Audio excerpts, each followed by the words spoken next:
Hello, everybody out there.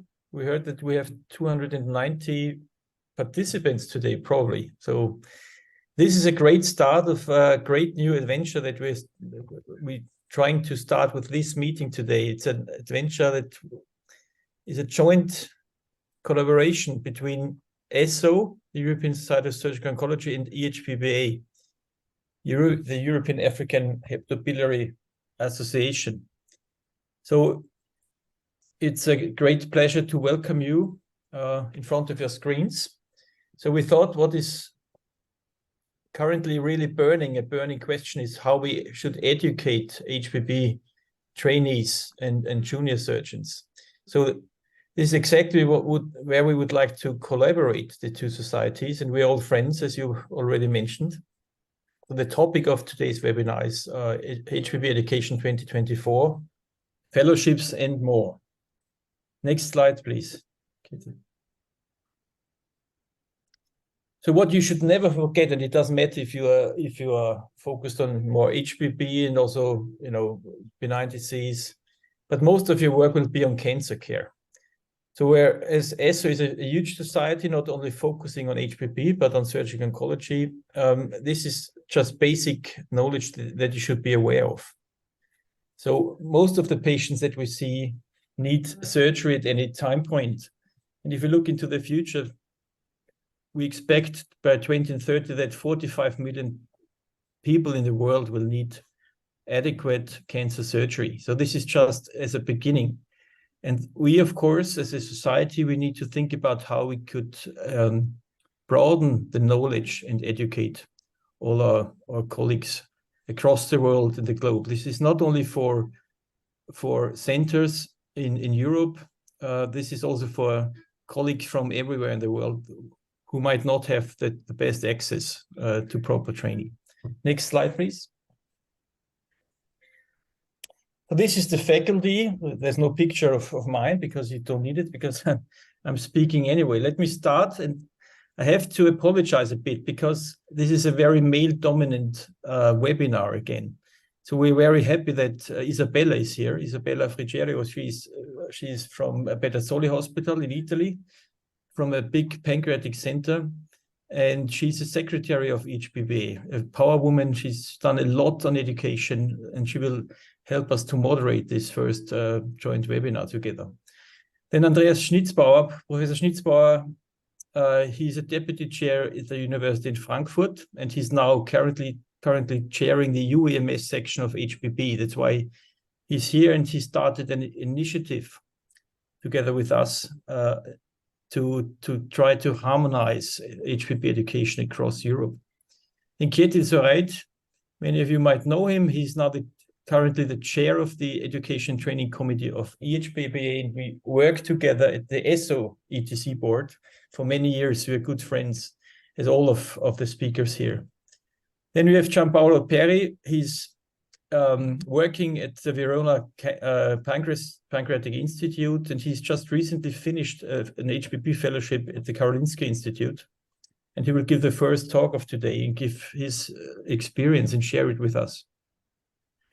He did also a research fellowship in Houston in Texas at the Anderson Cancer Center, and he's about to finish his training.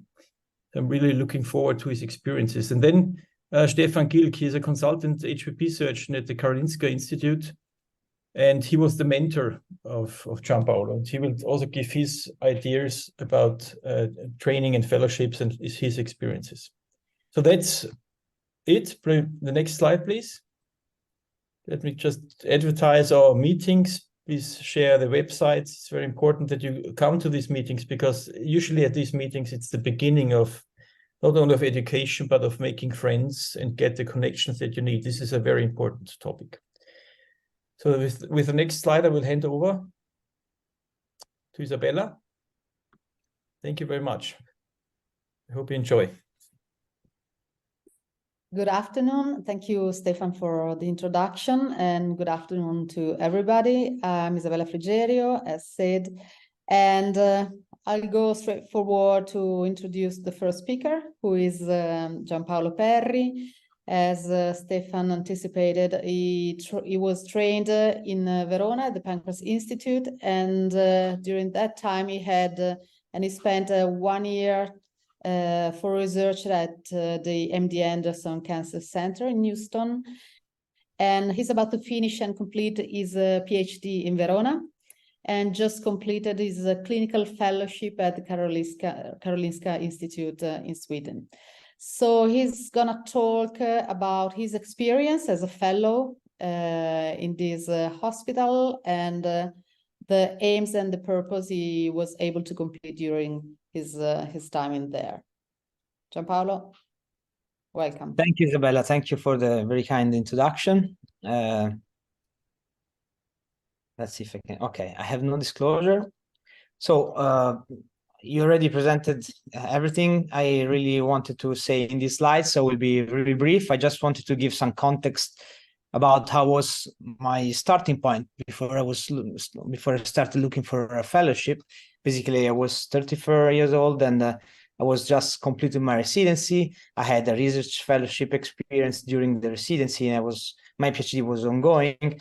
And I was also working as a consultant in a country hospital in a general surgery department, which was not HPB.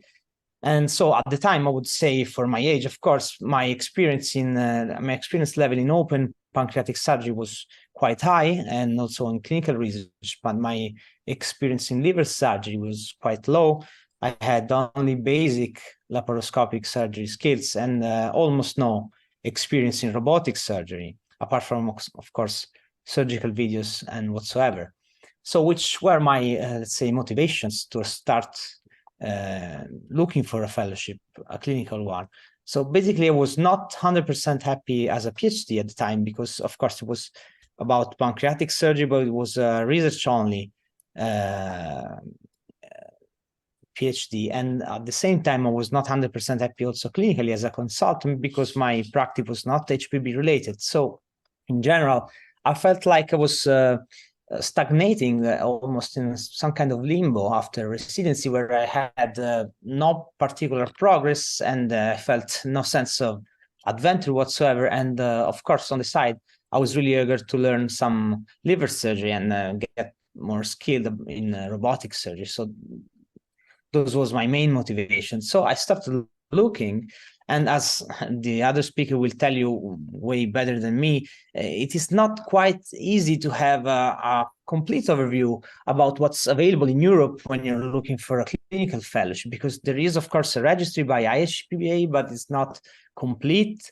It's maybe also a bit outdated sometimes, so it's not easy to gather all the information you need. And so my advice for people doing the same now is to just look everywhere, because information can pop up pretty much everywhere. So actually, to be honest, I already knew that that Karolinska HPB department was about to host a fellowship, because I had contact with them because of research before. But actually, the official advertisement of the fellowship was on Twitter, and that's where I actually saw it, and that's where I applied. So the take-home message is really look everywhere, because you never know. So I applied, and I fortunately I got the fellowship, and this is basically my schedule.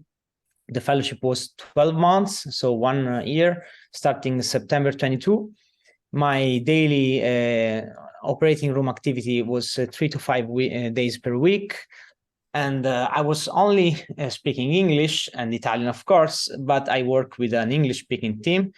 Surgically, however, the team was in a Swedish-speaking hospital, let's say. So basically, I was, as an international fellow, at least at the start, excluded from administrative tasks because of the language barrier. But the time that I did not spend in administrative tasks was protected for research time. So this was actually useful to work at both my own projects that I had for the PhD, but also new joint projects that I started with Karolinska. And also, I was asked during my time to take care of a prospective institutional clinical database that was used for both research purpose, but also for a clinical review of the activity of the department, and to do morbidity and mortality meetings inside the department itself. And finally, this fellowship was fully funded, so I was independent and funded by Karolinska Institute. So those are some numbers. Actually, I don't think numbers say all the story. This is always true, I think, but at least it's important, I think, since people are seeking clinical development, to show some objective numbers that can actually give some idea of what you're going to do in a fellowship. So actually, those are mine. I attended 209 HPB surgeries during this year, 59% as a first assistant and 41%, so 85 procedure as a first surgeon, of which 37 pancreatic resections, including 26 Whipples, 34 liver resection, and 14 between biliary and other procedures. But interestingly, 51% of all these surgeries, so 107, were robotic. And of them, 25%, so 27 procedure, I was able to complete as a consult surgeon. So including 17 liver resection, 3 distal pancreatectomies, including 1 Kimura technique, spleen preserving distal pancreatectomy, and 7 among cholecystectomies and splenectomies and other procedures. So these are the raw number. But I think it's even more interesting to put them a bit in context to what's actually the average for fellowships in Europe. This number actually didn't exist until recently, but we ran a survey to actually figure them out recently, and this is still not published, but those are preliminary data. The survey was actually interviewed 32 programs in 13 different countries, and asking to both fellows and program directors to give answers to many questions. But among the questions, there was also the activity of the fellow as a first surgeon. As you can see, the number of procedures for pancreatic, major liver, and minor liver procedures were actually variable, of course, but I would say most of the fellows responded similarly to what I did, so between 1 and 20 procedures for each.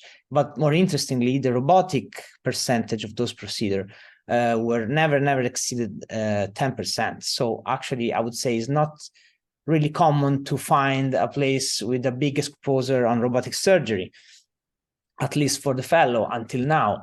This was what happened to me in detail, accounting for robotic surgery. So actually, I was exposed pretty soon to tableside assistance.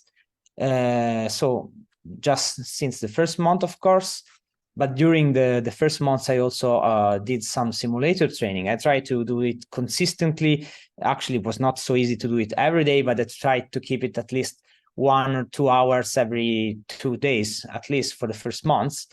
And then in January, I got the intuitive certificate for consult surgeon. Actually, this was really useful, I think, also because I was trained in-house by intuitive specialists, and this was all carried out by Karolinska Institute. So I had to do nothing more than just take my consult surgeon certificate, and then I started actually being at the consult side. My first case was in January, so the same month that I took the consult certificate, and then I continued until the end. And in July, I had my first consult case without actually a supervisor, so with a trainee on the table. So at the end, I had, like, as I said before, my fair share of procedures on the consult side, and I think this is was really also thanks to a really well structured progression. Actually, even if it was just the first time, because I was lucky to be the first fellow of Karolinska. During my fellowship, also, I kept track of the procedure, and in order to do that, I was helped by this app, which is called MedBook. It is also really useful if you want to be certified by the European board, as other speaker will tell you better than me afterward, I think. So I kept track of all the procedures in this MedBook to have them ready to review. But also I try to keep an old pen and paper logbook of procedures. These are all open procedures, but I did for almost every procedure that I found interesting somehow. I try to copy this from Japanese. Of course, my sketches are not as good as them, but I tried to, at least I struggled to. Now I think it's going to be impossible to keep going like that, but it was really interesting to actually take some minutes at the end of the day to wrap up the surgery on pen and paper. So this is my final evaluation. I would say it was really easy to find the pros of this experience for me. I had, I think, an outstanding exposure for both open and robotic surgery and also as a first or consult surgeon. And also the robotic training was formally followed during all the time and with intuitive participation. I also had protected research time. I had a fantastic, really, truly fantastic team of colleagues, and there was no communication problem at all, actually also being English speaker, because everyone was really good in speaking English. I think also this is a secondary advantage, but it's important to mention this fellowship is in a really good institution. So I had also, it has some visibility in the community, and this mustn't be taken for granted. And also the funding was sufficient and the work-life balance was satisfactory. So I really struggled to find some cons, but I think if I have to point one is that actually the fellow already need in this case an HPB background. So this is not like what happens in the US, where you can have a 2-year fellowship that brings you to be from being a general surgeon to let's say a junior early career HPB surgeon, also because many educational activities like outpatient clinics, rounds, shifts, MDT required Swedish as a language. So if you're not native, or anyway, if you didn't learn Swedish before, you're going to be actually missing all these parts that I think are really important to make a complete HPB surgeon. So this was really a clinically oriented fellowship with also a research backbone. And secondarily, laparoscopic surgery, because now, I mean, Karolinska Institute shifts to the robot most of the minimal invasive procedure. Laparoscopic surgery was limited to the tableside assistance, so basic laparoscopic skills, but no HPB laparoscopic surgery. And I want to conclude saying that regardless of how good will be your experience, before starting a fellowship, I think you should ask yourself many questions, but those 3 are really important, at least to me. So if you're doing this for yourself, if you're doing this to get an HPB position in your home country, if this is going to help or not, and if it's okay for you, if it's not going to help because you're doing it for yourself, and also if will you be able or not to give continuity to the training you will receive after the fellowship. I think this is a really important question, of course, depending on where what is your home country, but not every country in Europe is the same. And it's really important to take into consideration these aspects also because our system is quite different to, for example, the US one. So nothing is really taken for granted, and the fellowship is an adventure you take mostly on your own, and you have to figure out actually why you're doing this. So finally, I want to thank you all, but especially, of course, the Karolinska HPB department, which really was a family for 1 year, and I hope it will continue to feel like one. Thank you so much. Thank you, Giampaolo. Very interesting path. We already have a question from the audience, and then I have a couple of comments as well, and then we'll keep going with your tutor's point of view talk. The question is about your activity there. Was HPB surgery like oncological HPB surgery, or transplant surgery was included in the program, or you just didn't choose to follow it, but was possible to be done? The question is from Lorenzo Berardi from Lausanne. Yeah, I don't know if Stefan, Gilg want to answer for me. I would say no, this is an HPB oncologic surgery fellowship, but the transplant unit is, of course, working side to side. So I think it's possible for the fellow, if interested, to actually merge a bit the 2 aspects. But this is something maybe for the future. I didn't do that because I honestly find it hard to do both, to take the advantage of both things at the maximum, because I actually there was not much time left, honestly, but maybe it's a possibility for the future. I don't know what Stefan can comment.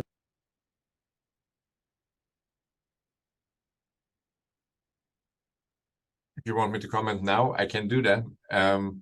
We have designed this fellowship definitely as a HPB fellowship, and this has a little bit to do with our organization here at Karolinska as well, where the transplant unit has their own economic and staff organization.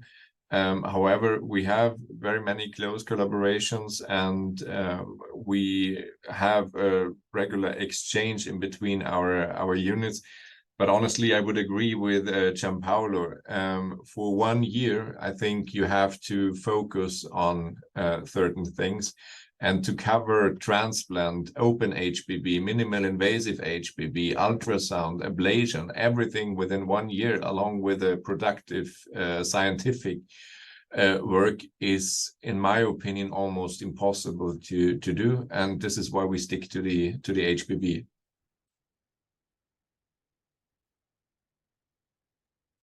Yeah, thank you. I personally agree with your comments. So many things to start with, that transplantation probably it's a world apart. I have a question for Giampaolo and maybe a comment more. I think your last slide is very important, and I would like to highlight the fact that the question you gave yourself about having a fellowship in HPB surgery will have a value when you will go back home looking for a job in your own country, because in Italy, for example, having an HPB fellowship is not a requirement to get a job in HPB surgery. I don't know how about other countries in Europe, but in Italy it's not like that. So if we want to promote the development of fellowships all over Europe, probably we should work even on giving them a value for each country when the fellows will go back home. I completely agree, of course, with the comments in general and regarding Italy in particular. But yeah, I think this is just a personal view, but it's completely okay if you do it for yourself anyway. But you just have to know it before. Like, don't be like, escaping from reality, thinking that after this, all of a sudden magically the fellowship will be a requirement and is gonna change your, let's say, future career if your system is not built like this. But anyway, it's gonna be a training that you will bring with yourself for all your practice and your life. So it's completely okay, I think, to do it also for yourself, but you just have to, be aware of it. You mentioned that you had a sufficient balance for work and life, time at work and life balance. What do you mean? There was any difference between this and what you lived in Italy, or what you had at Houston?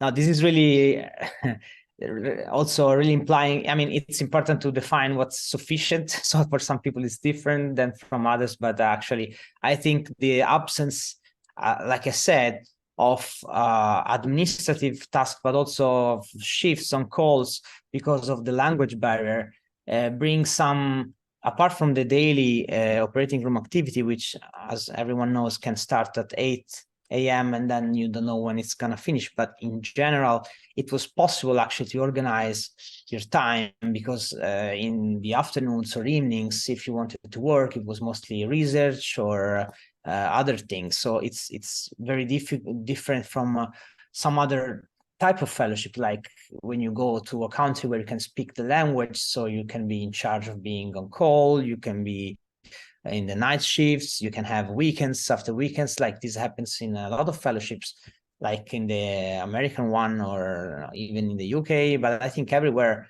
where the fellow is actually capable, because of his speaking the language, to be on call. And this is normal, and I think it's also a value to do that. But if it's not possible to do that, Of course, this is gonna, I think, improve a bit the work-life balance, because you're not gonna, you can be able to organize your time. I'll stop with the questions. Before hearing Stefan Gilg contribution, and maybe if he has any other comments about your experience, if anyone else has other questions. Okay, so we are happy to hear your point of view as a tutor during his fellowship. Hello, everybody. Just let's see.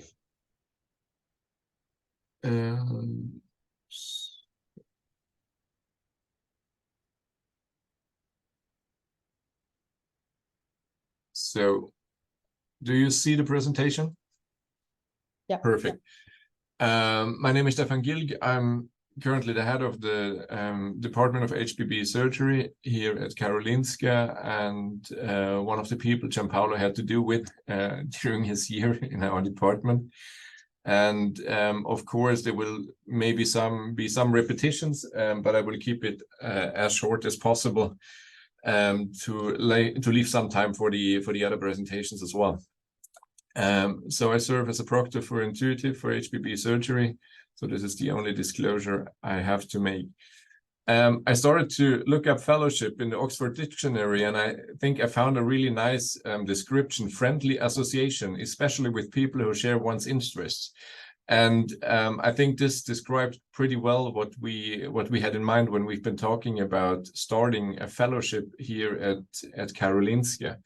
And this was really the question. So this sounds interesting, but for us, always the question was, okay, what's next? Because it's really difficult to get a funding. It's difficult to organize a program. And we tried to, go out there and see a little bit what's happening. And if you look at the E-AHPBA homepage, like Giampaolo been talking about, you wonder a little bit, if you look, there's a fellowship registry and everything looks pretty nice. But the problem is a little bit what's in there. And if you start looking and start maybe with Africa and the Middle East, you will find in the end, well, okay, there is South Africa, there is Turkey, Netherlands, one in France, one in Ethiopia.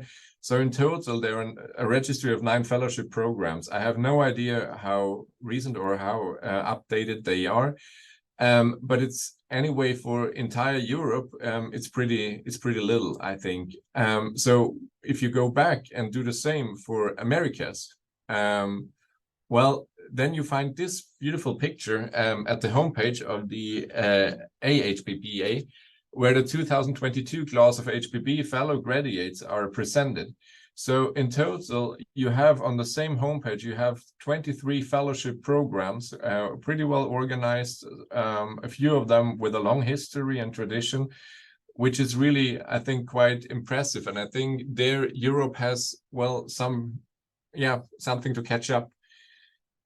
So anyway, if we go back to the situation in Sweden, what do we have? Well, you might know Sweden is in the north of Europe, so it's dark, and we have not very many people.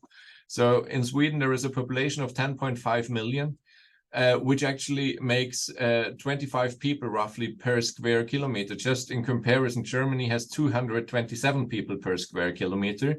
So we have a total of 6 university hospitals doing HPB surgery in entire Sweden. So there is a high level of centralization. And the Stockholm region, what you can see, which is not very, very big in terms of area, but covers about a fourth of the entire Swedish population. So it's at roughly 2.5 million. And there is only one hospital providing HPB service for these patients, and this is the Karolinska University Hospital.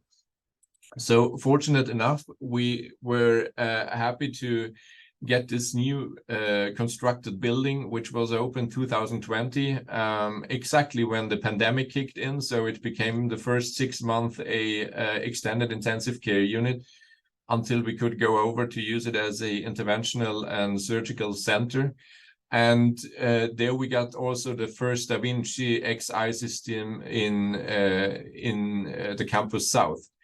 So we started with the first robot-assisted HPB surgery after the intuitive training of, at this time, 4 minimal invasive surgeons in 2020. And we started and shared the system with obstetrics and urology. So we had in the end 1.5 ORs for our HPB service per week. And then, fortunate enough, in 2022, another XI system arrived, which was then dedicated to the upper GI service. So we share this with the esophagus and gastric surgeons. So in the end, we usually have it 3 days a week for HPB surgery, and in total we have around 10 to 11 ORs for HPB surgery a week. I'd like to show you some numbers Giampaolo actually created from our database. So just to give you an overview what we do. So this is from September to December 2022. So this was when Giampaolo arrived, the first 4 months. Like normal in December, a little bit of a drop in procedures, and in total we had in 4 months 180 HPB surgeries, which ends up in around 550 a year. And the distribution in between open and minimal invasive surgery for the pancreas is around 3/4 to 1/4, and as you can see, it's still roughly half of the operations are Whipples, and the other half is shared by distal pancreatectomies, some total and some enucleations. For the liver, we are up on a third with minimal invasive surgery. And as you can see, the vast majority is now, even our hospital, minor procedures. So the major hepatectomies are even in Stockholm on the way back. So the big question is, of course, is this enough to host a fellow? And can we do this? Can we educate on these numbers? As we have own consultants to educate, is it possible to have in addition a fellow participating in surgery? And well, the conclusion was yes, we can. And I think this is really important to stress, because we were actually looking for a fellow that already had some experience in HPB surgery, whether liver or pancreas or both, and ideally even in related research, because this makes it much easier for us not to start from scratch. It definitely helps, in my opinion, or in our opinion, if the fellow really has a mentor at the sending institution, because this is important before the fellowship, this is important during the fellowship, and it's especially important after the fellowship. And what's important too, I think, is that, of course, there is a strong both scientific and clinical support and supervision, which we in our department share in between Ernesto and myself, with Ernesto taking a little bit more care about the research, and I'm taking a little bit more care about the clinical stuff. So just to fill with some facts, most of them Giampaolo probably already noted. So Giampaolo was our first fellow, started in September. It was 12 months. It's comparable to a junior consultant level, the reimbursement. So it's actually exactly the same what our junior consultants get. And it's expected with 3 to 4 days per week with surgery. I think Giampaolo made the experience, especially during summer, it easily can become 5 to 6 days. And the rest of the time is usually filled with research activities. What we try to provide for our fellow was actually a structured education. So we have the Da Vinci XI system, and we do this in cooperation with Intuitive, as I think they have a good educational program. It's very structured. You can get a tableside instruction, you can get a console instruction. There is really the possibility to use other training methods. So this was, in my opinion, a good way to learn and get trained quite quickly, and the exposure both to open and minimal in surgery, well, of course, you do it always with a stepwise increase in complexity. Everything else is probably not feasible. The documentation online in Medbook was actually perfectly done, and the aim is from our side definitely that the fellow should fulfill the criteria for the UEMS exam, and is supported even to do this. However, we have to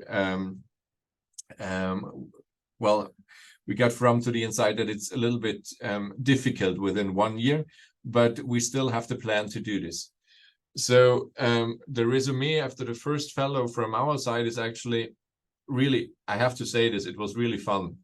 So the experience exceeded a lot of our expectations, and it really contributed a lot to our department from very, very different aspects. I think there was definitely a very successful development, both in clinical and personal skills of the fellow. There was an excellent and very easy integration into the team. There was a very good scientific output. Was actually always, in my opinion, important and nice to see that the fellow continues to work in an academic setting afterwards. So the effort and the education definitely was probably well invested. And it definitely led to intensified collaboration between sending and host institution. On the con side, I would say, well, 1 year, it's not very much. 2 years, unfortunately, not possible due to Swedish law regulations, because then the language kicks in, and the fellow would have to have a fully board certification here in Sweden. The supervision was sometimes difficult because there is a high workload in the department, which makes it sometimes difficult to follow in a very good way. And it's, of course, like we have discussed, difficult to cover the entire field of HPB surgery, especially with special skills in ultrasound, transplant, and ablation. So I just want to give you some...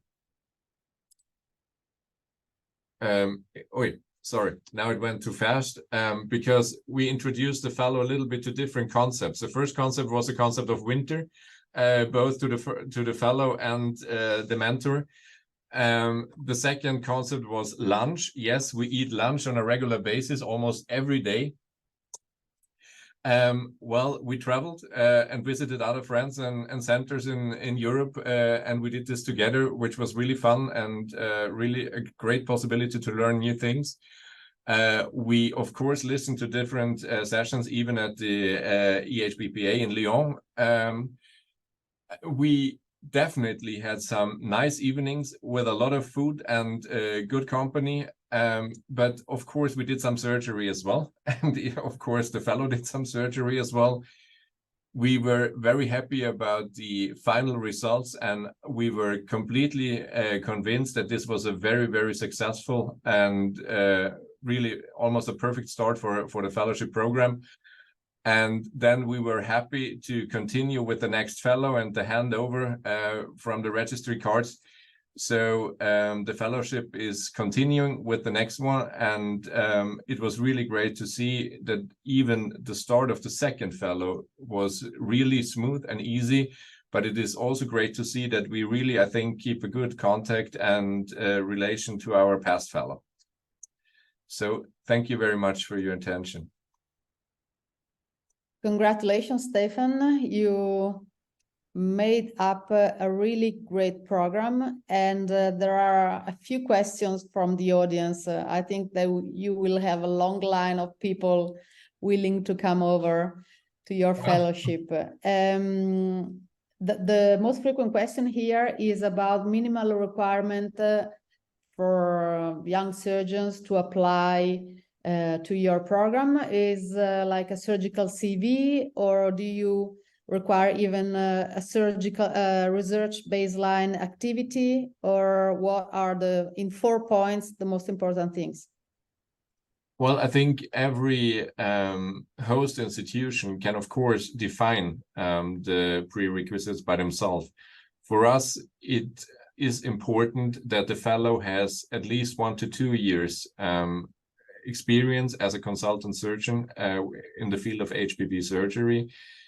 For the beginning, for the start, we definitely prefer if there was any kind of contact before in between the host institution and us, because we just recognize that it's really it's extremely easy to get going, especially in collaborative research projects. But this is definitely not a necessity, but it was now the case for the first two fellows. And yes, we actually made a, well, for us, a decision that we really would like to have some clinical research experience. There is no certain number of papers or PhD request or something, but a good and sound well, experience to conduct clinical research projects is definitely helpful. Thank you. And I have another question. I've seen that you started with your robotic activity in 2020. Yes. And the robotic part has been a big part of Giampaolo training in his staying during his fellowship. So your learning curve as a staff in robotic surgery went really well and really fast. How did you structure your learning yourself in robotic surgery? Did you have a proctor, or how did you train the team as robotic surgeons? This is really not very easy, especially with the Swedish work-life balance, because this is a little bit different compared to other countries. We had in the very beginning, we were mainly, well, two minimal invasive surgeons, and yeah, greetings to Germany. Well, we started as well with the easy cases, and we exceeded 200 HPB cases, I think, after summer last year. So actually, I have not followed up. I think we are probably around in between 250 and 300 cases now. But what we actually always had in mind, we are not seeking, you know, for the 100, 200, 400, 500 for each and every surgeon, because I do not consider this as a meaningful goal. As if you can give away a surgery and train somebody else with it, I think it's the best surgery you can do. And this is what we did from the very beginning. So we have the access to the robot that we can put easy cases into the robot as training cases, which we usually use for the juniors or for the fellow to get started. And then we can stepwise increase the complexity. And this, I think, so far is sound. And honestly, we do not train the entire staff so far. So this is unfortunately not possible because the caseload is not big enough. But it was a very, well, you know, how do they consider decision to put the fellow and offer really for the fellow a minimal invasive education, because I think otherwise a fellowship today is not very, well, I don't know, appealing probably to many fellows. Yes, thank you. I agree with you. Thank you. I think we are running out of time, so we need to leave you. Congratulations again for your program. Very, very, very interesting. We'll keep going with the next presentation done by Kjetil Soreide, Chair of Educational Committee of E-AHPBA, HPB Surgeon, and is going to talk about education in 2024, how to stay on the track with this new generation. Kjetil. Thank you, Isabella. So can you see my screen? And you can hear me?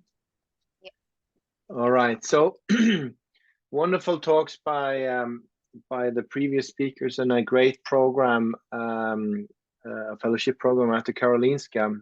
I myself work at Stavanger University Hospital at the west coast of Norway, but currently also spend half of my time at the HPB unit at Karolinska. So this is my only disclosure. I've been given the task to talk a little bit more general about HPB education in 2024 and how going forward and how to stay on track with Generation Z. What's the Generation Z? Well, it's, you know, every generations are defined by specific features or how they behave or how they approach life. So it is with the baby boomers, the Generation X, the Generation Y, or the millennials, then the Generation Z, which is probably the new generation of surgeons entering, generation of kids entering into surgery and medical training. And definitely there are different approaches and different eras of training and education that each generation have to experience and deal with.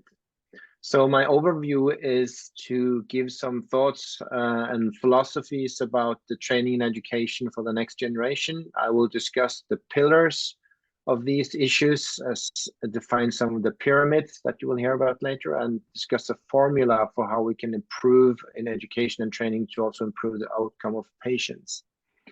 The science and the art of surgery are equally important in the training of the surgeon. This text is not new.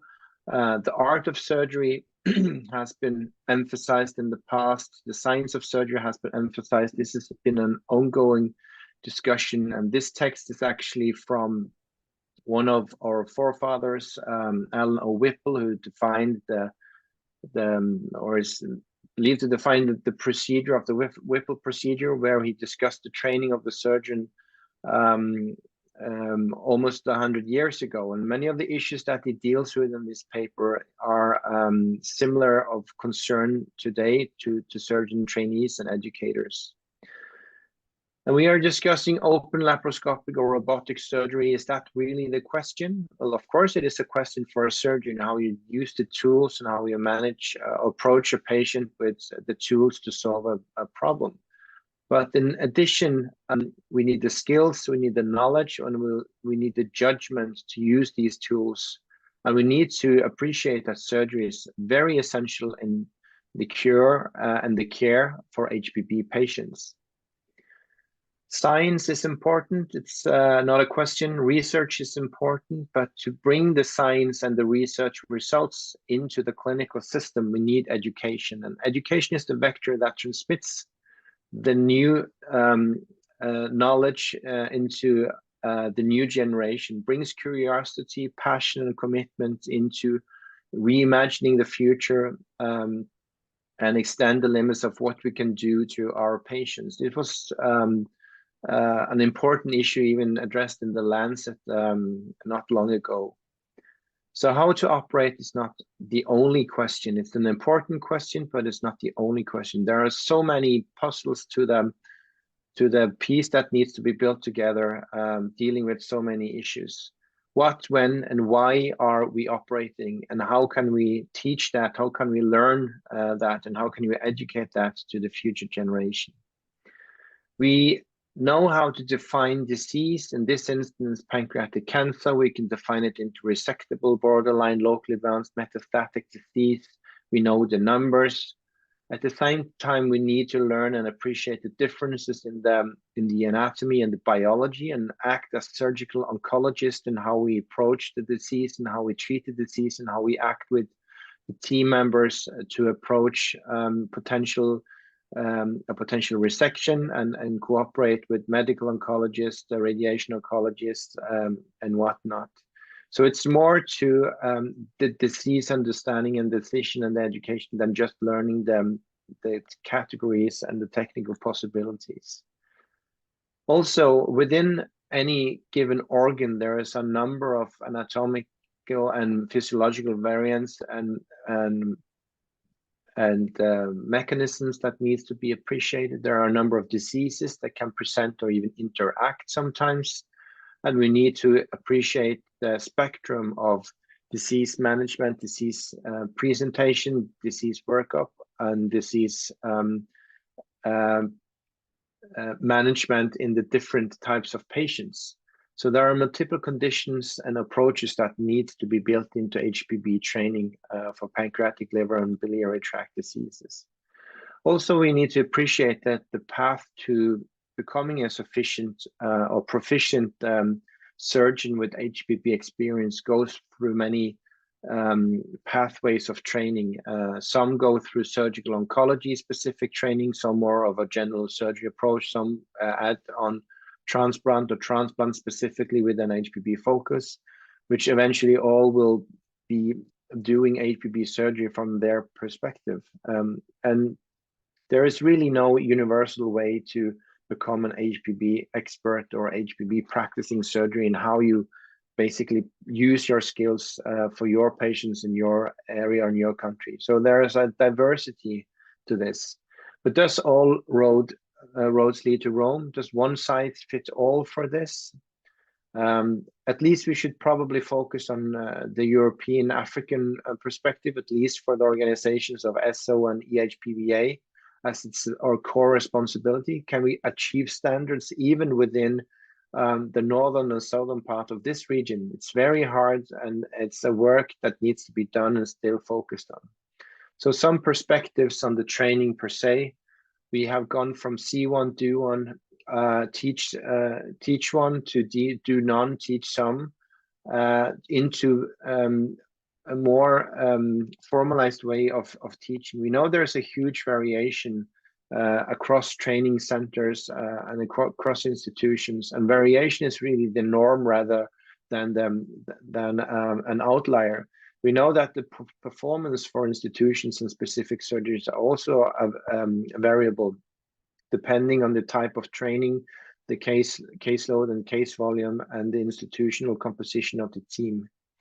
So we are now approaching ways of standardizing even basic training a bit more, with more sophisticated models of organs that previously were not available to train on except from actually doing surgery. And now we have more sophisticated type of mock models that can allow us to at least practice the basics of the training procedures or the steps of the surgery, without actually having to do that training on the patients, which is important. We also have moved a bit away from how many procedures you have done to actually what you can do as a surgeon. And we are reframing some of the terminology used in training. Competency-based surgical education has become a new framework. Deliberate practice have become a new way of focusing on training, that you actually focus on the things that you need to train on every step of the procedure, or the specific steps that you need to master better than you did before, to actually master a procedure. And this is also done in clinical practice through what is called entrusted professional activity, where the surgeon is entrusted to do the procedures or steps of a procedures that they actually master, and practice under supervision those procedures or steps where they need still to be instructed or supervised. And by showing knowledge and attitude and skills of mastery, you can be entrusted or certified in a specific area. So this is a more structured way of approaching the training and education of surgeons. We also have a step ladder of learning abilities now, going from basic training to advanced training that involves dry labs or e-learnings and webinars like this one today, going through cadavers or animal type of training models into actual clinical training and more advanced or expert type of training systems that are better defined than they used to be in the past. And all this allows for a more structured approach and a more deliberate approach to training and becoming an expert in your field. There are certain elements of education and training that needs to be emphasized. The surgical science, which is based on the existing data and the guideline quality that we practice, base our practice on. The educational efficacy, that is basically the educational efforts that's put into place to put those data and the guidelines into practice. And the local implementation, which is actually the use of these guidelines and the educated material, And then lastly, the non-technical skills, which includes human factors and the team resources that you have. And together these build a surgical success, which affects the patient outcome and the patient survival in the end.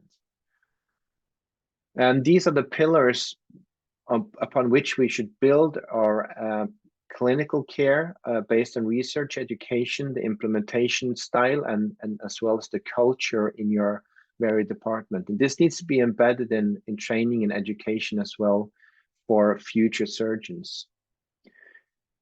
This can also be built into a sort of a formula of survival or a formula for optimal outcome in surgery, where the effect of each of these steps added together makes up what the patient experiences, be it survival and in the most extreme, but also the patient outcomes in many instances.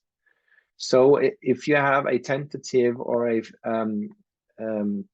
arbitrary formula where all of these factors add up perfectly as a score of 1, which is perfect, or 100%, you can call this, you will have a perfect outcome, perfect patient survival, or perfect patient outcome. And in an arbitrary way, if you change the numbers of these factors, you see how if you add them together, you lose on the outcome. And in an ideal world, you will probably be close to 95% of the maximum of each of these factors. Attainable would probably be a lower variance of this. Then you see you have a greater loss in the eventual outcome. And the actual situation that we have in the clinical day practice is maybe somewhat lower than even what's attainable or ideal. And these are not true numbers. These does not reflect actual survival. I mean, like 100% or 27%, but these mean that you can give an impression of the factors adding up, giving an impression how you lose on the total and the potential outcome of the patients, just to give an impression how important each step is. Also, we need to build the gap between what we know and what we know where we want to be and where we are actually heading, be it yourself in your own training and practice, or be it in your unit or in your department, in terms of how you implement or you use surgical science, the education, the implementation, and the non-technical skills in your units. So with efforts over time, preferably you should aim at a higher level of performance and outcome rather compared to where you are today. Questioning the factors that may add or help you improve on this is important, and to build that into your own practice and into the department practice. So the pillars, again, the research, the education, the implementation, and the culture is important for them, for the individual surgeon, and as well for the department. And these issues have been addressed in a formula and better described in detail in a paper that you may want to pursue for in-depth study later on. So going further on to the pyramids of training and education. So what are the pyramids? You know, the evidence-based pyramid is well known to most surgeons, and it involves the understanding of the hierarchy of research output data, as how the studies may impact and have an influence and not be influenced by bias in how we can interpret them and use them in our clinical practice. We need to educate ourselves. We need to be educated as surgeons to understand the research that's available. The research is important. Even as a non-academic surgeon, you may be able to include or recruit patients into trials, even if you're not the one designing and executing studies yourself.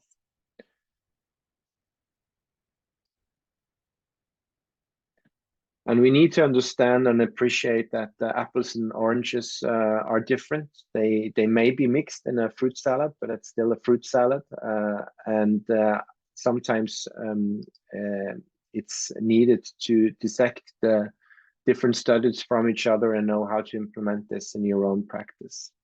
We need to focus on the learning pyramid as well. A lot of the learning that we and the education that we do is passive teaching methods. Unfortunately, this webinar is a passive teaching method as well. So we need to get more into active participatory teaching methods, and that's a particular challenge and wanted change in surgery.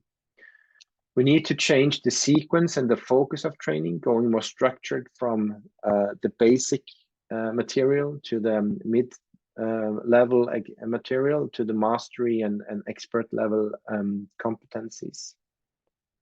And we need to build in the pyramid of non-operative technical skills that determines and influences human behavior. Environmental factors, cognitive factors of the surgeon, behavioral factors of the surgeon and the team, build in social learning theory to the education and training for the team members and the particular surgeon. So some perspectives on the training. We need clinicians, we need surgeons as clinicians, we need surgeon scientists, because we need a better understanding of the diseases that we treat in order to treat them better. We need better science and better trials to actually build into the basic research into clinical knowledge, and by that improving the treatment of disease. Excuse me. We need also to cast a light on the knowns and the unknowns. Appreciate that we have a knowledge that's also weakened by biases and ignorances, and that there are fields where we have awareness of knowledge, and but still it's not solid knowledge, and we need to develop that appreciation. We need to know that good judgment comes from experience, but experience often comes from bad judgment. So that experienced surgeons can train and teach the younger surgeons what they've learned from many years of practice. And we are developing a new educational lexicon where it's not only the trainer and the trainee, but we have now supervisors, we have mentors, we have specific mentorship programs, we have supporters, proctors, and coaches that are all meant to provide training, support, guidance, instruction through anyone's career, from a junior surgeon to a senior and seasoned surgeon. And we should appreciate that the education and training is a continued and lifelong experience, where you can act as an instructor, as a teacher, and you can also act as a coach and an observer in a later phase. So what's important for Generation Z? We all know that the number of female medical students are entering medical schools in most countries, which is a good thing. We also must appreciate that surgeons need to recruit from this pool of new medical students. We need to appreciate that surgery is a developing field, that there is a need for, excuse me, balance between the professional and personal life to avoid burnout and loss of recruitment to the field. And we need to appreciate that the new generation of students have different needs and different approaches to training. We still use textbooks, but at the same time, we need to appreciate the new ways of teaching and distributing new knowledge. So the future directions look bright. We need to embrace new technology. We need to train to question the status quo. We need to continue education to lubricate the mind of the surgeon. And in summary, based on the pillars and the pyramid and the formula, we need to appreciate the essentials of surgery and the skills and the knowledge and the judgment. And the pillars of the educational and research system, as well as the pyramids that's involved in these factors to bring surgery into its most efficient per use and way. So before I lose my voice entirely, I would end with this summary slide, trying to build together the elements of surgical education and training, the importance of the things that we need to focus on for today's surgeon and tomorrow's surgeon. And happy to take any questions. Thank you. Thank you, Kjetil. I'm very impressed. And you convinced me that that's the best way of thinking about a surgical education that we can ever imagine. But I'm struggling about how can we apply a perfect system like this in everyday practice and in every institution, every teaching hospital with a well-known workload and busy schedules, no time for anything but running after duties? It's a very important question, and it's actually the crew of the whole educational challenge, I think. It's not possible to implement everything once and for all things. I think we need to focus on champions of specific parts of the education and cherry pick some areas where you want to deliver a better performance. And obviously you need to have your department chair or a deputy chair on board to support this. Otherwise it's not possible. And I think one of the arguments is that how can we afford not to do this? If we want to optimize patient care, how can we sacrifice to optimize the way we think and care and research and educate about these issues for our patients? Because in the end of the day, we want to optimize the way we work and the way we deliver our care. But it's not possible to do everything in one and the same instance. So it needs to be prioritized. I think the most important part is to start being actively involved in and think about the issues that are maybe not optimal in your own department, and focus one or two or three objectives where you want to achieve goals early. Yes, you say that, of course, the department chair has to be involved and be in charge of this, but I would add that even the hospital administration need to recognize the relevance of this kind of education. That means that not pushing doctors running after a number of operations per day, because educations require time and people. So yes, it's a 300-degree involvement of everyone in the hospital. Absolutely, absolutely.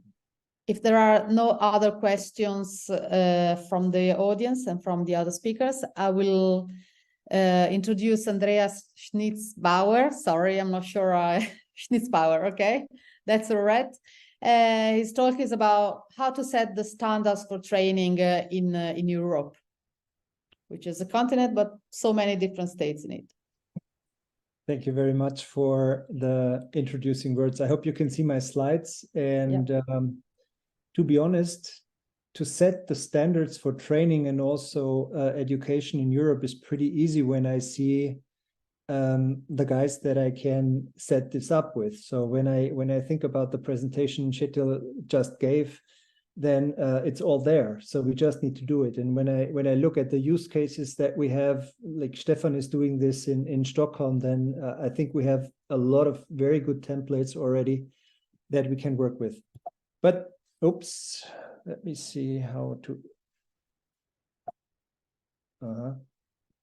Okay, yeah, I have nothing to declare. I'm the secretary of the HPB chapter in the UEMS, and I'm also deeply involved into the transplant chapter. So I have quite some experience with all these aspects of training, certification, also in Germany with the HPB centers that we certify here, and also with all the examinations that are going on. Why is harmonization so important? And I started to work on this very early in my career when I did my first multi-center trial in Europe with 45 centers involved. We were struggling with IRB approval process in Europe. Also, we have a legislation, and we published this in the BMJ, and I think it is very, very common in various fields. So how can we tackle this? And I think this is very important as we have a lot of different systems and situations in Europe. I will talk a little bit about the challenge that we have, not the problem, because I think we do not have problems. We always have intellectual challenges. Then what is the shared need that we need to tackle? We need to form a vision. This is also something important to be successful. Then the roles and responsibilities that we have to tackle. The frontline involvement and the buy-in for everybody who needs to execute this in their specific country. And then, of course, the metrics, the monitoring, the penetrance, the success. For now, I only will talk about the approaches that we are tackling, and then how to make the change last so that we can really be successful with all of this. So the challenges that we have, superior and formal challenges. We have the UEMS as a kind of an institutional executive organ to foster harmonization, but nobody really knows what the guys there are doing and how to implement this. And then we have no clear international standards for all of these things, but we have great initiatives in bringing associations and the union together, like the one that we have right now here. And I think this is a kind of a stellar constellation that we have, and we can define the mutual gain that everybody involved, so any stakeholder that is involved can draw out of this. The international challenges that we have to fight with is, of course, that we have completely different systems within Europe and also different systems within a country. For example, when you look at Germany, we have one health minister, but we have a federal system. We have 17 federal health ministers that ignore the national minister. So when we get a EU legislation that is implemented in Germany, then all the different 17 countries may do this a little bit different. Yeah, so this is a challenge within a large country, a major European country, and then you have like 50 other nations that have a completely different system. So this is one of the major challenges of harmonization that we have, not only in the EU, but only in the African countries and the Middle Eastern countries and in all other European countries that are not part of the EU. And we, of course, have completely different budgets and requirements in the different countries. So there may be no qualification as HPB surgeon, but there may be a general surgeon, a visceral surgeon. There may be some HPB specializations, and we have to embrace all these things. And we have also to embrace that not every national healthcare system has the same budget than the others, besides the things that you already discussed before with the DRT system, that we should deliver a lot of numbers but should not focus so much on education because we do not have time. So this is something that we have to consider in a broad consensus. So what is the shared need? When you look at people that are looking for a fellowship, then you can very early see that they try to get into the specific fellowship they might pick 3 or 4 years later. So if you want to be a breast surgeon, you try to get into a rotation of breast surgery at your specific hospital. These are American data, and it is very obvious. So people are motivated and they are looking for the right thing from the very beginning. This is a very important message because this is the basis for everything that comes later. So what are the required structures to be successful? First of all, every country and every system needs to define which specialists do I need. So do we really need an HPB surgeon, or can anybody else do this? I think everybody who is in this webinar would agree, yes, we need an HPB specialist. Then we need to define how many specialists do we need. We have countries that are very specific about it, but we have countries that say, we don't care. This will be a problem that will solve itself in a Darwinistic way. Then what are the incentives to go into all of this? I think Kjetil already talked about it. Do we have concepts for part-time nowadays? What about my family? What about the quality that I get in my educational situation? Will I have a proper position afterwards, or do I just have a fellowship, a certificate, or any kind of qualification?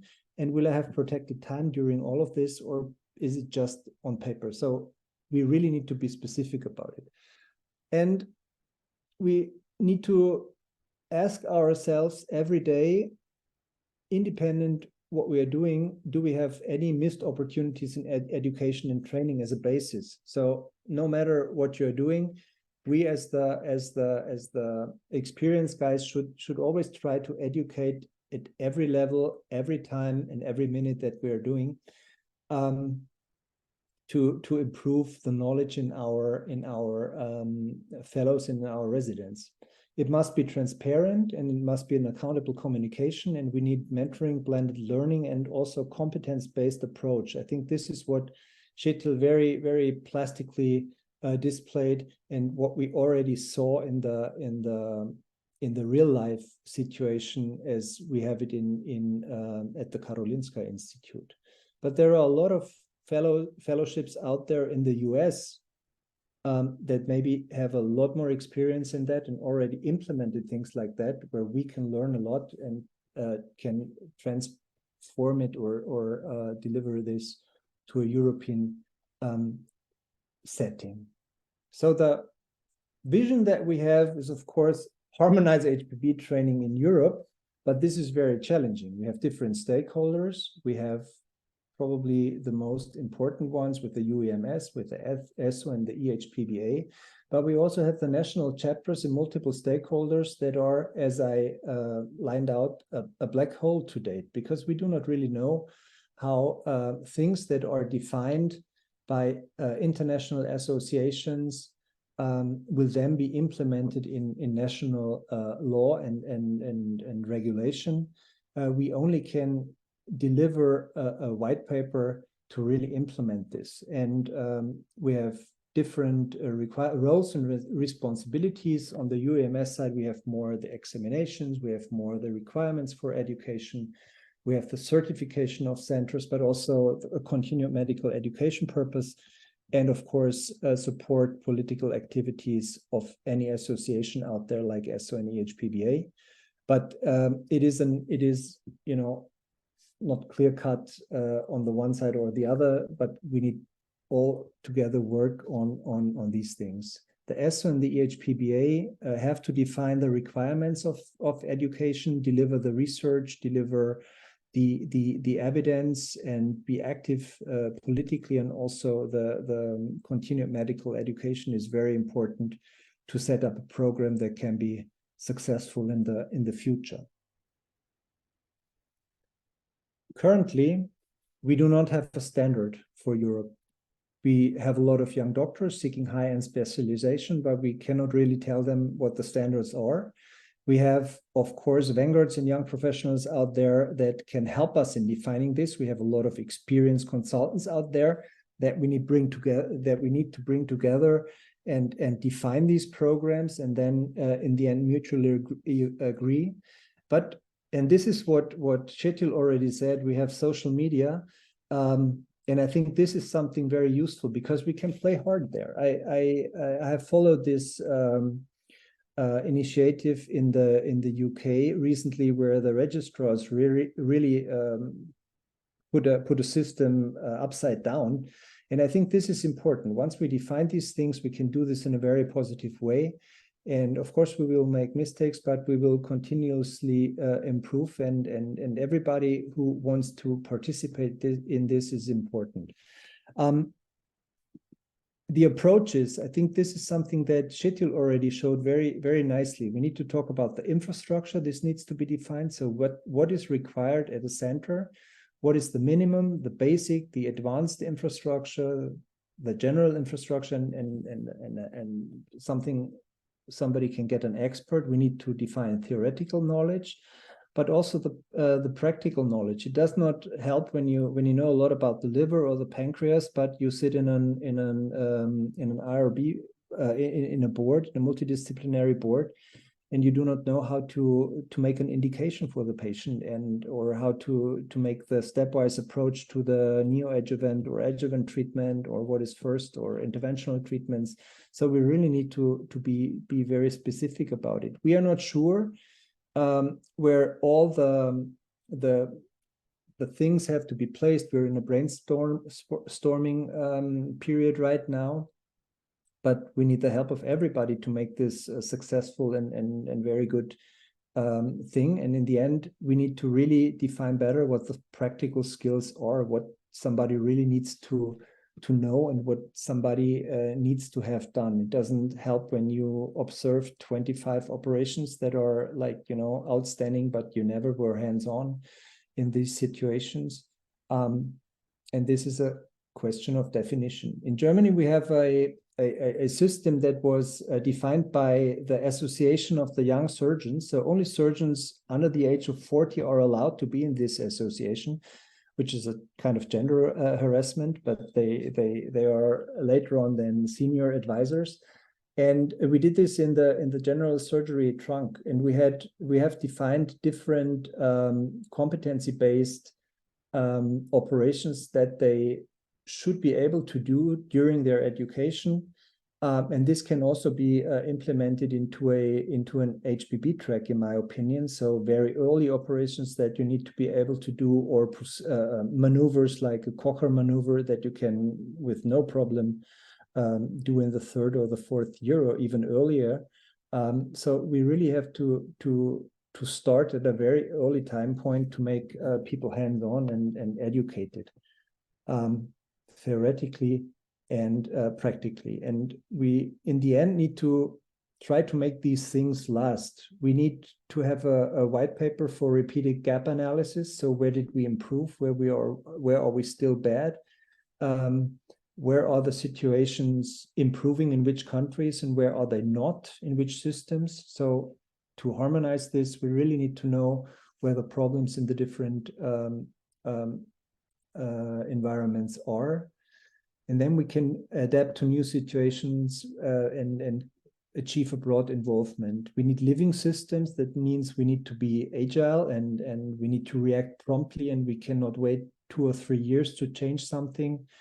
And in my view, this is one of the most important things. We should use existing infrastructure. So we do not have to invent everything new. So everybody has a lot of experience, and we need to bring the experience together. So it's not about ESSO, E-AHPBA, UEMS, but we need to simply take the best out of everybody and throw these things together, and then make a really nice picture for the whole of Europe, Africa, and the Middle East, in my view.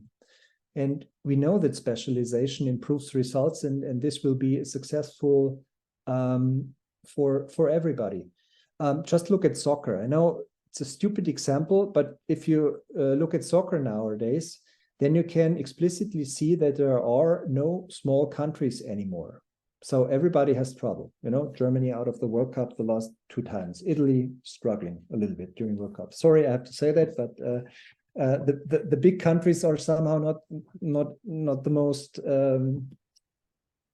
so the best anymore. So also the smaller and the countries with lower budgets can catch up when they professionalize and when they use the right infrastructure. And I think this is our task here. And then we can really achieve harmonization. And I think it's important that we think on a completely almost Western, Middle East, African, global status, as we see right now. Education improves the situation everywhere, and this prevents us from other evil thoughts. So this was a political thing. Yeah. So as a final slide, I would really like to motivate you to not create just rowing boats, because it's nice when everybody has a rowing boat, then we drive away here and there and everybody does whatever you want. Build a bridge. Yeah. Build a bridge. And I think this is what we have to do. And that's why we are here. I know that it was a little bit theoretical, but I think it's important because the quality management behind it is also very important, because otherwise we will not succeed. Thank you very much. Thank you, Andreas, for your extensive presentation of this European and more than European panorama.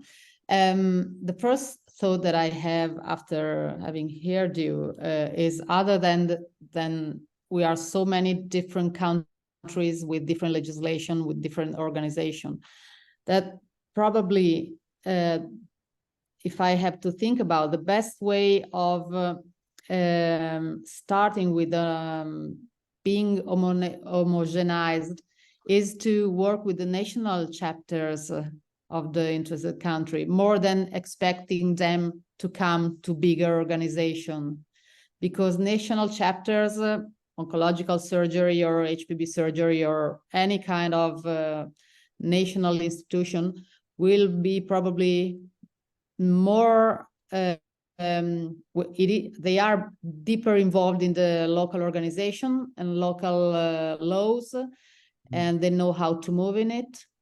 So probably this could be one of the tools to get into the local area.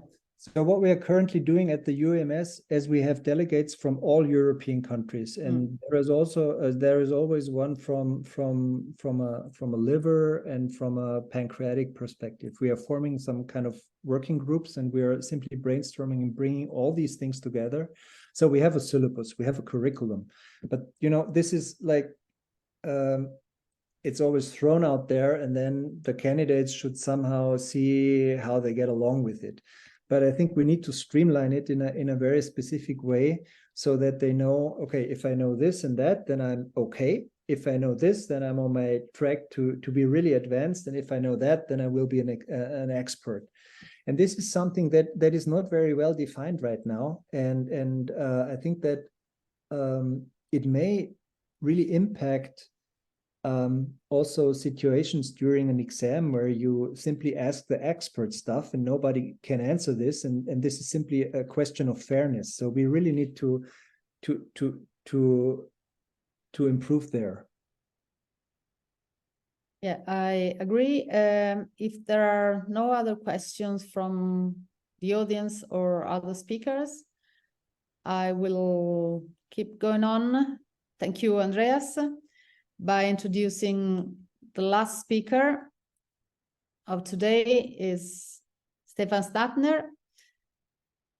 He's going to talk to us about the role of international societies in trying to complete this process. Stefan, please. Thank you, Isabella. So I hope you can hear me and you can also see my slides. Yeah. So to start the last presentation when the time is already over is a difficult task. But I kind of expected that, because this is an important, very important topic. So my name is Stefan Stättner. I'm currently the chair of the Education Training Committee of ESSO, which has been blown up to a big community of more than 40 people in different working groups. So a lot of work to do. I would like to give you some insights now in the role of, wait a second, yeah, of especially ESSO and other societies. So going to Wikipedia, if you think about fellowships, you know, you might talk about different things. So if you look to Wikipedia, a fellowship is a position in a learned society or professional association. This is one aspect, but of course in medicine, we usually talk about a period of medical training. So what about timing and duration? This is an important issue as well. So is this just for a month, which is probably more than an observership, or is it for a year, which, like Giampaolo just presented, where he really did hands-on, he operated. And this is, I think, the key question that we have to raise up front.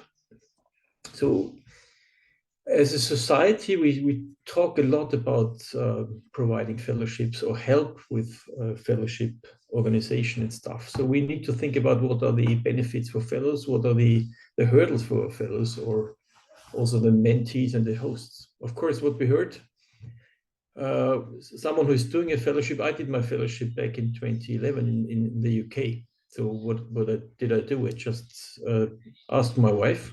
We took our children and we went off for 1 year, which was a great, really great experience, not only it was not only the basis from my current position, this fellowship, but also for learning a lot of friends. So one might just want to gain experience and knowledge, in this case, in the specific field of HPB surgery, or someone might want to start an HPB department back home or a career in HPB. This was my case, for example. So I had a good chance when I went back to my home country in Austria. I got a job offer and it was fantastic, brilliant. Or someone just wants to develop collaborations for clinical studies, for example. A short fellowship in this case would probably be enough. But also CV development is very important. Or someone just wants to learn the foreign language, or the children, if someone intends to travel with his family or her family. What can be the benefits of mentees? Because we need to motivate the hosts to be part of these programs. This Andreas mentioned it, it's very important. So what can be the benefit for them?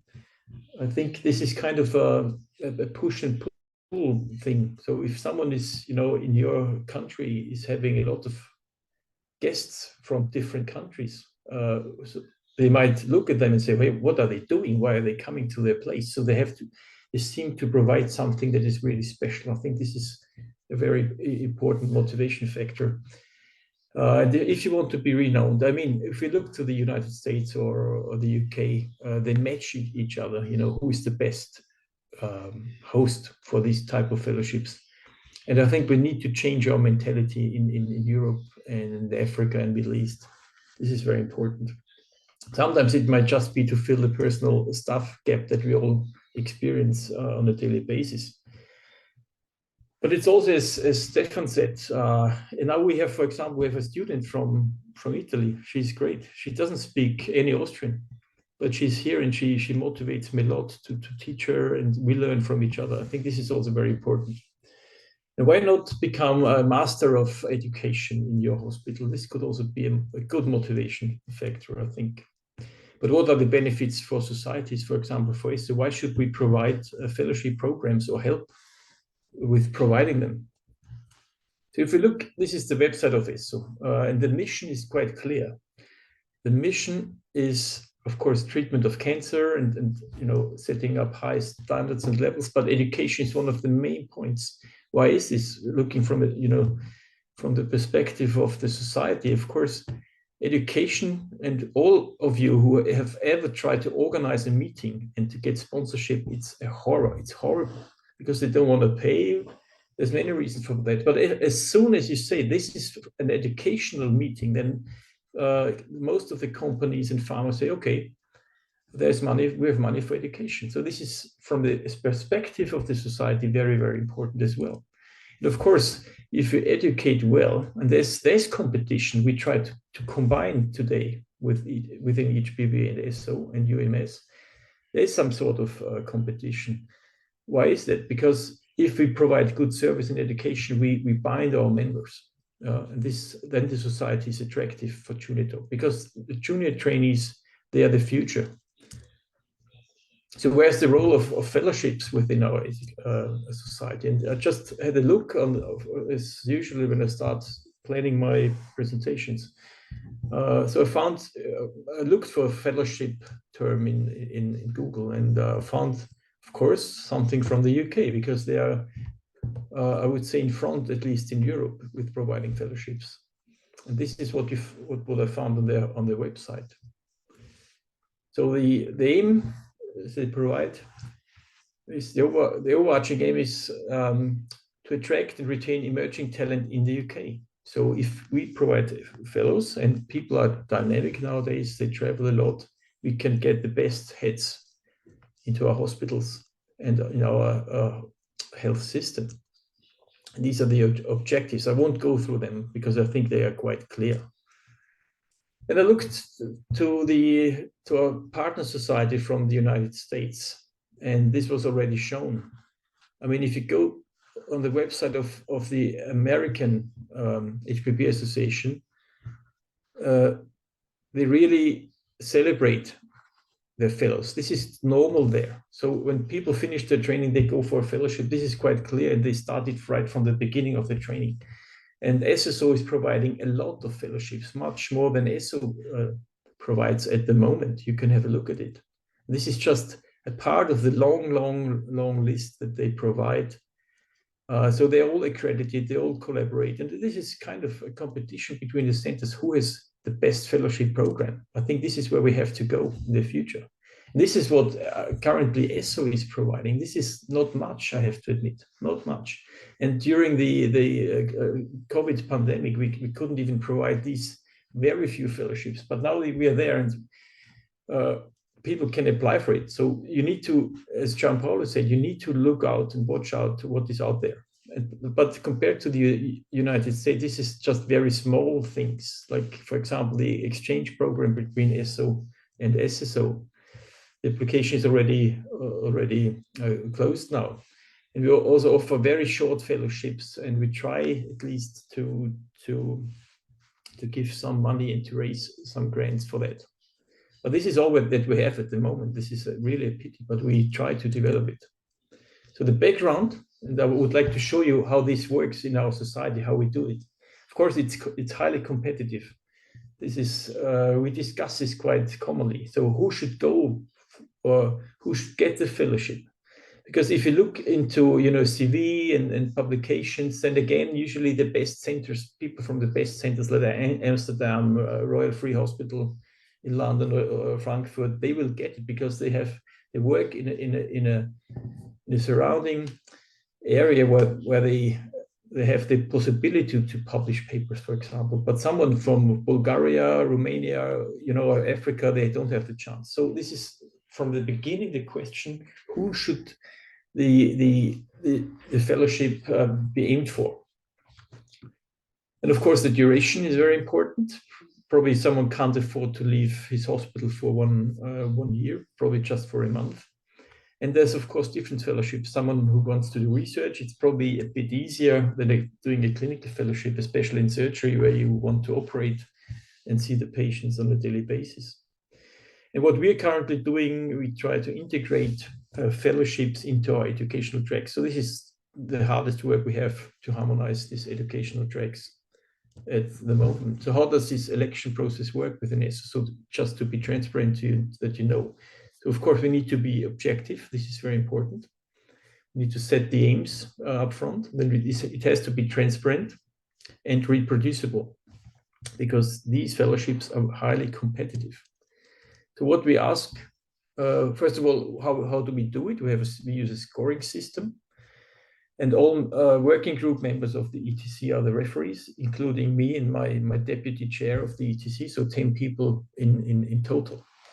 So we get a list and we have to score the members, and then the score is summarized, and then the best, so the applicant with the highest score gets the fellowship usually. This is how it works. Sometimes if the scores are equal, then we have a further discussion.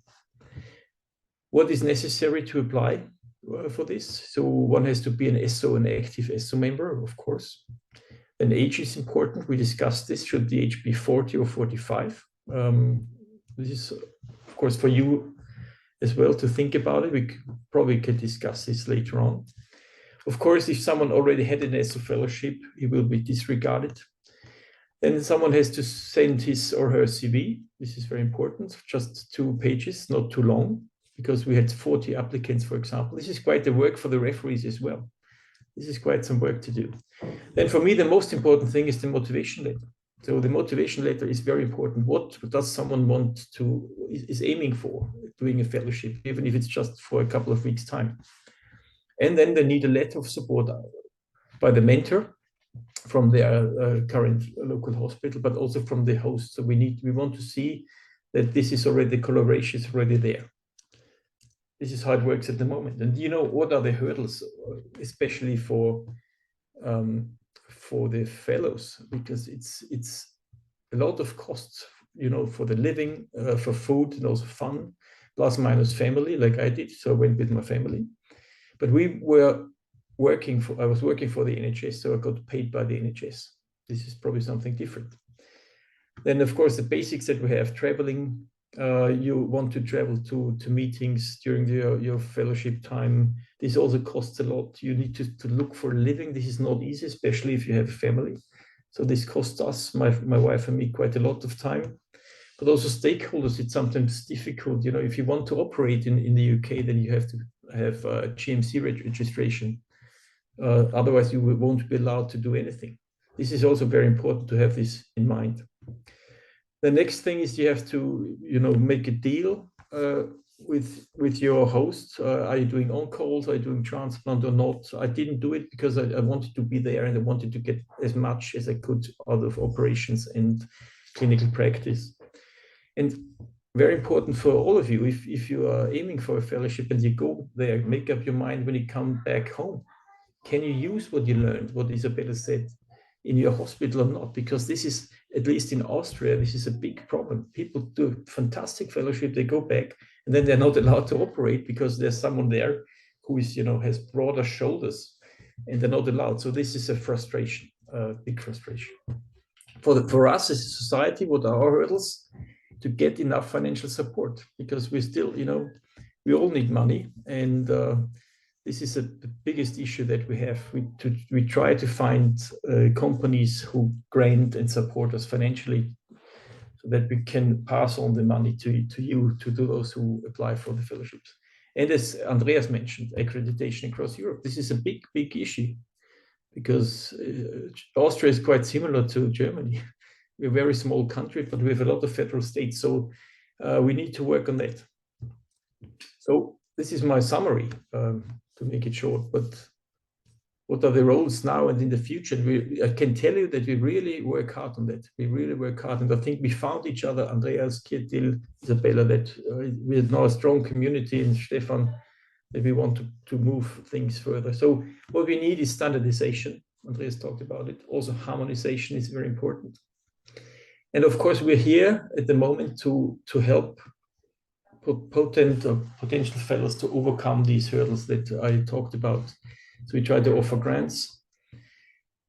We also try to create kind of, you know, there's a lot of centers of excellence for everything and ENETs and so on, but why not creating a center of excellence in training and education? This would probably be attractive for some hospitals, and not only the university hospitals, but also the smaller ones. And we need this accreditation process. So this is also a hard issue, because if something should get accredited, then we need to collaborate, for example, with the local universities, so that they, you know, because we need something in the background to get this accreditation done. And if we collaborate among us and use our expertise, then we have a stronger voice. So why not go to on a European level, EU, and push this and bring this forward? And for all of you, please have a look at ESSO. This is a fantastic group, the Young Surgeons Alumni Club. They are very active, and this is probably a start for you where you can get a lot of information, because there are a lot of people across Europe and Africa as well. They have their experiences. So go there, look at the website. And all of our fellowship is one thing, but you can start with these courses that we all provide, E-AHPBA. So we've done a lot of courses with live operating, having guests, having a lot of fun. And this is probably a good start before you even think of a fellowship. Just do it. You see, there's a lot of fun that we had on these pictures. We run these courses, and we're all like a big family. This should motivate you. And so I hope to see some of you very soon at one of our conferences. Thank you very much.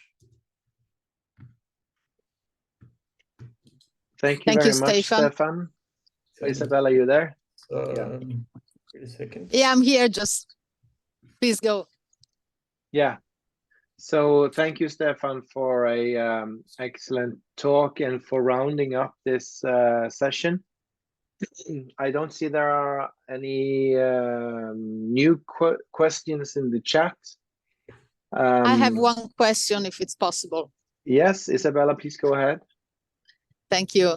Congratulations, Stefan. I have a big question. It's big for me as E-AHPBA representative, as vice chair of the Italian Surgical Oncology Fellowship that is going to start in the next year, and as representing of the American College Selection Group for International Scholarship.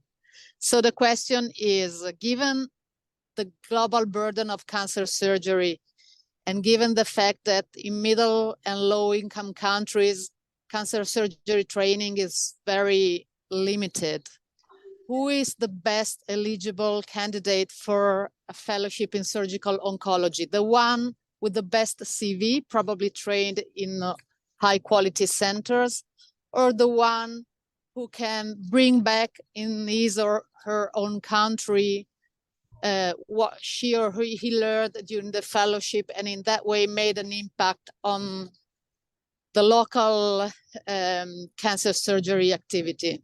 That's a big issue to me, and I still don't have an answer. Yeah, thank you.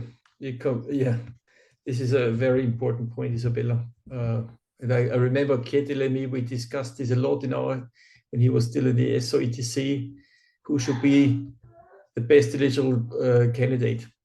I think we should split that up, do something for probably more research, high impact to, let's say, probably robotic is something like this. I mean, Giampaolo comes from a great unit. I mean, Verona, renowned center. He's going to another great unit. Perfect in this occasion, but with many others who probably, what you said, would well, like me. I mean, I did also 200 liver cases in a year, got back, and I set up, an HPB service in Salzburg. And so for me, this was really great, this fellowship. I did more clinical work, and science and publications came later on. So I think we have to split it up a bit. I think the problem is to get the money, because these people need support. And probably language is not the issue. Of course, if you need to talk to patients, but I mean, it works with Raffaella. She's from Milan. She's with us. It works. Why not? But she gets a bit bored, of course. But it's also a chance to get to know the language as well. And this is probably an additional benefit that you might gain.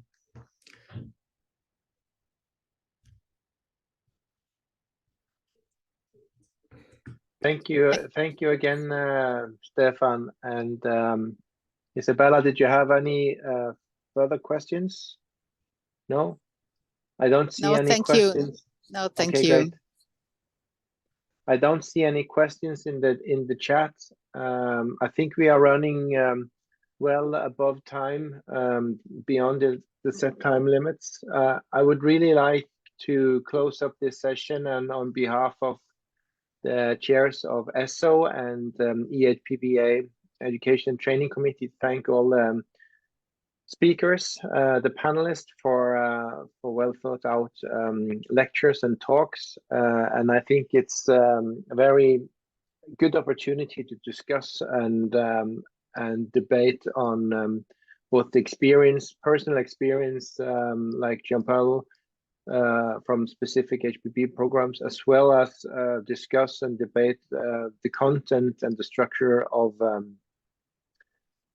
future HPB programs and fellowships, and the structure of training and the harmonization of HPB education across Europe. So I hope all of you that have participated, I've seen there have been more than 90 attendees to this webinar. I hope you all enjoyed the session, and thank you again to everyone, and wish everyone a good evening still.